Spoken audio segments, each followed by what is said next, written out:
Saudara-saudari yang terkasih, selamat pagi berkah dalam. Salam Advent dan ojo lali bahagia. Sudahkah kita memberi senyum hari ini? Selasa 20 Desember 2022. Dalam nama Bapa dan Putra dan Roh Kudus. Amin. Permenungan kita diambil dari Injil Lukas bab 1 ayat 26 sampai 38. Dalam bulan yang ke-6, Allah menyuruh malaikat Gabriel pergi ke sebuah kota di Galilea bernama Nazaret, kepada seorang perawan yang bertunangan dengan seorang bernama Yusuf dari keluarga Daud.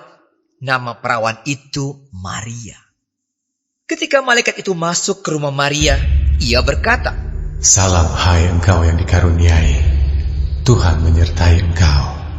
Maria terkejut mendengar perkataan itu, lalu bertanya di dalam hatinya, apakah arti salam itu? Kata malaikat itu kepadanya, "Jangan takut hai Maria, sebab engkau beroleh kasih karunia di hadapan Allah. Sesungguhnya engkau akan mengandung dan akan melahirkan seorang anak laki-laki, dan hendaklah engkau menamai dia Yesus. Ia akan menjadi besar dan akan disebut anak Allah yang Maha Tinggi. Dan Tuhan Allah akan mengaruniakan kepadanya tahta Daud, bapa leluhurnya. Dan ia akan menjadi raja atas kaum keturunan Yakub sampai selama-lamanya. Dan kerajaannya tidak akan berkesudahan." Kata Maria kepada malaikat itu, "Bagaimana hal itu mungkin terjadi? Karena aku belum bersuami." Jawab malaikat itu kepadanya, "Roh Kudus akan turun atasmu, dan kuasa Allah yang Maha Tinggi akan menaungi engkau. Sebab itu anak yang akan kau lahirkan itu akan disebut kudus, anak Allah. Dan sesungguhnya Elisabet sanakmu itu, ia pun sedang mengandung seorang anak laki-laki pada hari tuanya. Dan inilah bulan yang ke-6 bagi dia yang disebut mandul itu. Sebab bagi Allah tidak ada yang mustahil." Kata Maria, "Sesungguhnya aku ini adalah hamba Tuhan. Jadilah padaku menurut perkataanmu itu." Lalu malaikat itu meninggalkan dia. Saudaraku terkasih, bacaan Injil ini bicara tentang ketaatan Maria. Dalam bulan ke-6, Allah mengutus malaikat Gabriel pada seorang perawan. Pada saat masuk ke rumah Maria, malaikat itu berkata, "Salam hai engkau yang dikaruniai, Tuhan menyertai engkau." Lalu kata malaikat itu kepada Maria, "Jangan takut hai Maria, sebab engkau beroleh kasih karunia di hadapan Allah. Sesungguhnya engkau akan mengandung dan melahirkan seorang anak laki-laki, dan hendaklah engkau menamai dia Yesus. Dia akan menjadi besar dan disebut anak Allah yang Maha Tinggi." Reaksi Maria adalah menolak.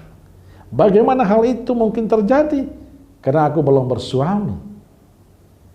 Atas apa yang disampaikan Allah, Maria mengatakan, bagaimana hal itu mungkin terjadi? Karena aku belum bersuami. Saya kira sangat wajar apa yang dikatakan Maria. Tapi Injil mengatakan cerita selanjutnya menarik. Tapi karena Allah yang menghendaki, maka Maria sampai pada jawaban ya. "Sesungguhnya aku ini hamba Tuhan, terjadilah padaku menurut perkataanmu." Jawaban Maria menunjukkan Maria tunduk dan berserah diri pada kehendak Allah. Maria punya keyakinan Allah punya rencana indah untuk semuanya itu. Saudaraku terkasih, kisah hidup Maria yang taat dan berserah diri pada kehendak Allah menjadi inspirasi bagi kita. Maria menunjukkan pada kita semua, bila kita taat dan berserah diri pada Allah, ada sukacita, ada damai, ada berkat yang kita dapatkan. Maka kalau kita ingin bahagia, ingin damai, ingin sukacita, ingin selamat sederhana, menurut saya menaati dan berserah diri pada rencana dan kehendak Allah. Ojo ngeyel, ojo mengatakan bahwa saya mampu, saya bisa dan saya tidak perlu Allah.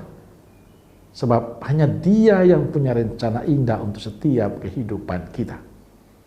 Maka saudaraku terkasih, taat kepada Allah, menjalani perintah Allah adalah cara kita untuk mewujudkan hidup kita yang semakin berkenan di hadapan Allah dan manusia. Maka marilah kita berusaha untuk menjadi pribadi-pribadi seperti Maria yang taat pada rencana dan kehendak Allah. Amin. Semoga Allah yang Maha Kasih memberkati saudaraku sekalian, Bapa, Putra, Roh Kudus. Amin. Keluarga Kudus Nazaret, doakanlah kami. Amin. Berkah dalam